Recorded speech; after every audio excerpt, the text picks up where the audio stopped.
in to the DNVR Avalanche pregame show. Avs taking on the Carolina Hurricanes in a battle of the weather events. Yo, I said that one time, and somebody was like, Weather? No, it's not a weather event. It's a natural occurrence. And I was like, okay. Which one? The Avalanche. Avalanche is absolutely a weather event. Yeah, I was like, what the okay. It cannot happen without the correct weather conditions. I mean, it could man-made happen. I also guess, asked about forces of nature or natural disaster, and those were both nixed. So I feel like those are the same thing. I was just like, whatever. Anyway, they're playing a hockey game tonight. Carolina quite a bit shorthanded for this one. Yeah. Also been off to not a great start. A lot of people had Carolina picked as one of the Cup favorites start of this year. Are they still that? Is this still just a little hiccup at the start of the season, or is there some concern around the Hurricanes? It's the first week, man. I'm not getting concerned about much. Even with injuries? Yeah. Okay, fair enough. Yeah, so Svechnikov didn't travel. Everything that I read about it, they just wanted to give him an extra week or two, just, At the start of a season, why rush it? Yeah, well, and like that's the hardest road trip that they will have all year, off the hop. Like, Also, hey, man, maybe the guy they missed most in the playoffs last year. Yeah, right. The year before too, except he played in that one. Well, and then no Aho tonight. So you are talking about like this is a beat up team right now, man. And that's where, from a Colorado perspective, take advantage of that. True. They're playing 11-7, right? 11. Yeah. So, and Kalberg being one of the 11s, right? Yeah. So It's a shorthanded forward core for sure. Yeah. I think it's 11-7 at least. Last I saw, it was 11 forwards. I didn't. Yeah. I thought it was. I thought the 12th would have been Aho, yes or no. Sure. And then this morning it was Brendan Moore said very doubtful, which yeah, and he means was no. doing extra skating. So he's not playing. No. Anyway, yeah. Avs should have the advantage there. I do want to talk about the D comparison too, but we'll get to that in a little bit. First, we got Big E's 3 keys of the hockey game here. What'd you go with today, Eric? Let's find out. Tiff, roll the beautiful bean footage. All right. 3 keys to tonight's games against the Carolina Hurricanes. Key number 1, jump on the tired team. Listen, the Hurricanes are on their 5th game of a 6-game road trip. They've been in California. They were just in Seattle.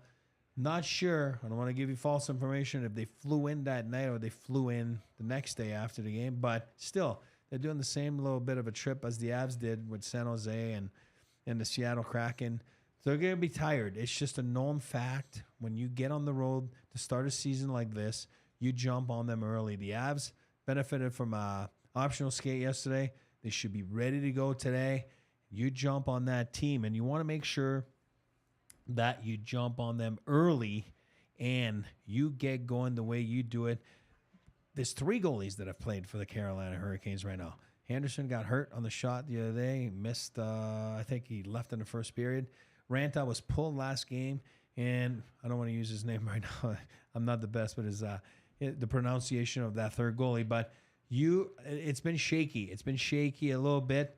Top forward Sebastian Aho's been out the last couple games. I'm not sure what his status is for tonight, but he is one of their best players. So stomp on them early and often. Key number 2, beware of the angry, beaten dog. Carolina Hurricanes are not happy with their play, especially 2 of the last 3 games have gone down with lots of high-scoring games involving their team, which is not the way Rob Brind'Amour wants to do it, especially against the Avalanche. He's going to want to lock it down, and they want to obviously Carolina Hurricanes are one of the teams to be picked to come out of the East, and maybe even the Avalanche to come out of the West. So this could be a Cup final preview. I know it's early in the season, but they're going to want to measure themselves against the Avalanche. The Avalanche are a measuring stick for a lot of teams, and don't kid yourself. For the Carolina Hurricanes, it is a big measuring stick tonight, and Rob Brind'Amour is going to want to lock it down. Key number 3, play Avalanche-style hockey. Coach Bednar said it after last game. He liked the way they responded after that first 10 minutes that was a little bit sloppy.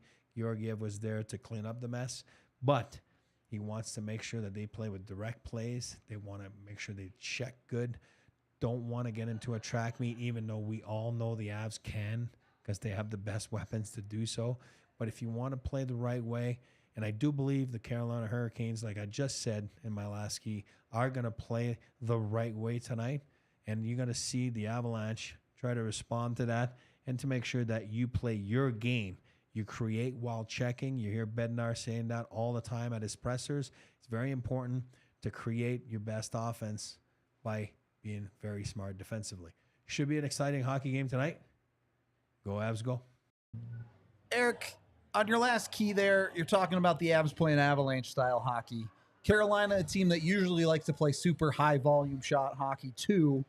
Avs certainly no stranger to that, but how does that matchup shake out with some of the injuries Carolina is dealing with now? Well, I don't think they're very satisfied with I'm talking about Carolina. Sure. With the first few games, right? Yep. It's been like They're squeaking out games against not-so-good teams. And the total goals are like 11 goals, 10 goals, 9 goals. It's crazy. I don't think that's very typical Carolina Hurricanes hockey. I did see Brendan Moore this morning. He looked a little intense. He always looks intense, but when you got those muscles, I think that's just he default. looked intense. And I think the Avs match up well because I think that's what I meant by play Avalanche hockey. Bednar, his presser last game, kept saying it like, we want to play our game. We don't want to get. I know that some teams will want to get into track meets with us, but because of they're fun, right? I mean, let's not kid ourselves. It's fun. No coaches ever wanted a coaches track don't meet. want that, but players are like, well, yeah, I'm going to try it. Mano a mano against McKinnon. You know what I mean? Like, and then you kind of slip away from the game plan. You know what I mean? Like, but, I do believe they're going to tighten it down tonight a little bit. And I know you're saying high volume, and I agree. I mean, I think they're going to try to get back to maybe being their identity. I don't think they've been to their identity the first few games, they're Hurricanes. That's why it's been a little bit inconsistent. Obviously, they're on 3 goalies already. I mean, 5 games, 3 goals. Nothing that is what happens when you them, employ glass bones goalies for sure. So who knows? But I do believe tonight if the Avs just play their game and they look so focused, I don't see them falling off right now. Especially that this is the last game again before going on a road trip back east. And, they're going to talk about it in the room, and they want to keep building on what they've built so far. Yep. Which is what? Strong goaltending, strong PK. Can be better on the PP. Lines are starting to find themselves a little bit, right? Yep. Obviously tinkering with that. But I think tonight you're going to see a solid effort by the Avs, and I think it should be an interesting hockey game. It's another game where, look, I get it. They're NHL players. They're giving it their all the time, right? But 2 days off after this one, on one hand, the rhythm of the schedule has been a little weird to start the season, but there's no excuse. If you're in a tight game in the third period of this one, you have an extra day off. Empty the tank. Do what you have to do to find a way to win one. And I do think it's interesting with Carolina specifically because coming into this season, they were one of the teams where it's like, you know what? They might have a better defense than the Avs do as far as the depth is concerned. And no one has a Cale Makar, but certainly Carolina has no shortage of very high-end defensemen in that lineup. AJ, I know you're Mr. Defense here. Is there a secret sauce to this D matchup for the Avs, or just let your stars be stars as usual? Yeah, no, I think that's probably it. You just where Colorado has the advantage is nobody has a Taves and Makar. Yeah. Even the other great defensemen out there, Adam Fox, Miro Heiskanen, Rasmus Dahlin, don't have a running mate as good as Devon Taves. They just don't. It's true. So, that means that, I love Carolina's defensive depth. But, no Brett Pesce tonight. If that means more Tony DeAngelo, well, then that's good for the Avs. And it's one of those interesting comparisons because, you probably take Carolina's bottom pair over certainly Jack Johnson. However you feel about Josh Manson on that bottom pair too, whatever. Mm-hmm. But if you have to pick between, hey, I want the better bottom pair, I want the better top pair, you're taking the top pair every time. Of course. And part of the being a big fan of their depth was at one point, Caleb Jones and Dylan Coghlan were part of that depth. Their fourth pairing. Where you're like, that would be a decent third pairing on almost every NHL team out there. As we have actively been calling for Caleb Jones to play over Jack Johnson in Colorado. Yeah, exactly. And we're calling for them to sign Caleb Jones or Yep. claim Caleb Jones off waivers. Or all these things to get Caleb Jones here, and now they love Jack Johnson. So, Hey, he's got the It's a long veteran year. presence. It's a long year. yeah, well, and we've gone over all this stuff, Yeah. so it's Don't need to whatever. rehash Yeah, it too much. It's a good group though For sure. for Carolina, and that's that Colorado's forwards are gonna have to be committed to the details here because Carolina plays a really disciplined, steady, solid all around game. They play not just their defense, but they play as a really good 5-man unit. They are committed to defense, but they are also committed to making your life absolute hell on the other end. Yep. They love to cycle. They're physical. They're good with the puck. They're safe with it. You're not going to force them into a lot of mistakes. They don't take a lot of chances, which can hurt some of their more creative guys in a Seth Jarvis or a Teravainen. You won't necessarily see some of the creativity that they're capable of, but their skill pops when they get those opportunities, and they're all committed. Everybody's bought into playing the way that they play, and because of that, they're just a hard out. They're hard to beat, and they're on a long road trip. They're tired. Their lineup is dinged up. All these things. A lot of things They're going breaking to the be a Avs hard away. out. Yeah. I am not buying this theory that this is going to be an easy one for the Avs.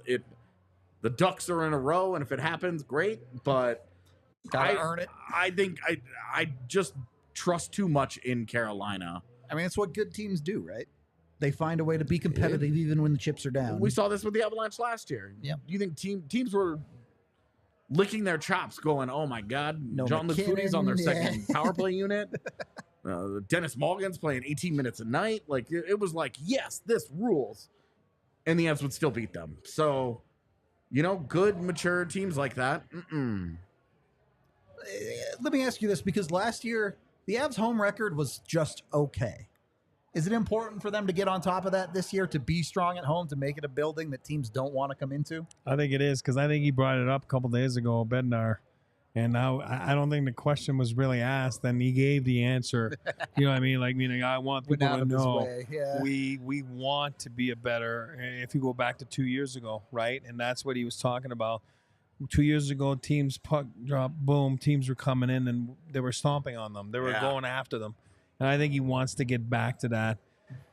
And I do believe tonight, like you just said, Carolina has been a little loosey-goosey last few games. Yep. And I very easy if I'm Rod Brindamore and I talk to my team today. He goes, boys, you want to be loosey-goosey today? And not going to be pretty. And not going to be pretty. I don't know if you've seen the Avs the last 4 games, but those guys can go. Those guys can roll. So I do believe that Carolina is going to play tighter, a better game that they've been showing this year.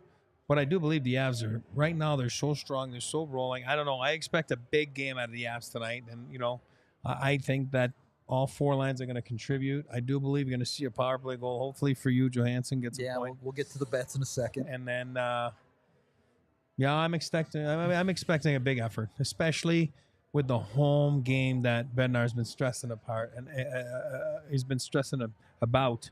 And now they get a couple days off and then head back on the road for another week. I do believe there's going to be a big effort tonight. And he's going to want to really make a statement at home. I hope you're right on that one. Let's get to those Bet365 Never Ordinary bets. Have the Avs starting hot, like he said. Plus 230 to score in the first 10. Taking that one to the bank. Taking Ryan Johansson on the power play at the bottom there. I think that goal the other night's going to get him going. See if he can keep it up. And then taking the over on saves for Georgiev. I know Carolina too well. They're going to put a bunch of low-quality shots on goal. It's going to happen. I'm a believer. We'll see how they all pan out. Having some fun with these bets, I like all though. 3. I like all 3. Look, there's some decent money out there for a home game for Colorado. Usually it's pretty hard to find positive money. You can find some stuff out there tonight. So go over to Bet365, get your bets in. Of course, you must be 21 or older and physically located in Colorado. Other terms, restrictions, and conditions apply. See bet365.com for details. And, of course, if you have a gambling problem, call 1-800-GAMBLER today. All right. We are a little bit, right about 10 minutes away from puck drop here. Thank you for the $1, by the way, Jake. Much appreciated. What do you think? Expectations for tonight? Colorado should get the job done, or let's just see how it plays out. For me, the red flags are up all over the place. Sure. It's hard to win 5 games in a row in the NHL. Yep. You're playing a good team that has played against bad team, has played poorly against bad teams. That wants to prove themselves a little bit. And so this is a game that's not very hard to get up for, but you also have all the other human factors of they're hurt. It's a long road trip. They're tired. Yep. It hasn't been a great start. Confidence is probably not very high, whatever. Yep. So I feel like this is one of those games that could be the outcome could be heavily decided between the first 10 minutes of the game. Very much could be get ahead early, stay ahead type game. Yeah, because if Colorado gets out early, one or 2-0 lead, they build that confidence. Carolina's not going to have it right now. Yep. They get behind and they start giving that confidence to the Hurricanes. The Hurricanes get their own. I don't want to say the Avs are giving it to them. The Hurricanes get some confidence and start to believe in themselves. We know that they're very, very good. So I've got red flags all over here. Eric, you're the believer here. Yeah, I got green flags today. I feel good. I do believe they come out of the gate. I do. I'm even going to put that out there. Like they chase. I don't want to pronounce his name. I do believe they chase. Kochetkov. I do believe they chase him out of the net in the first. We'll see. We'll see exactly what happens in about 7 minutes here. Eric's pumped. We're getting out of here for the pregame. Join us on the Watch Along, same YouTube channel. Like and subscribe. That really helps us out. We'll be live on the Watch Along in a few minutes. If you're not there, we'll see you in the postgame. We appreciate you and talk to you soon. We all silly like the mayor.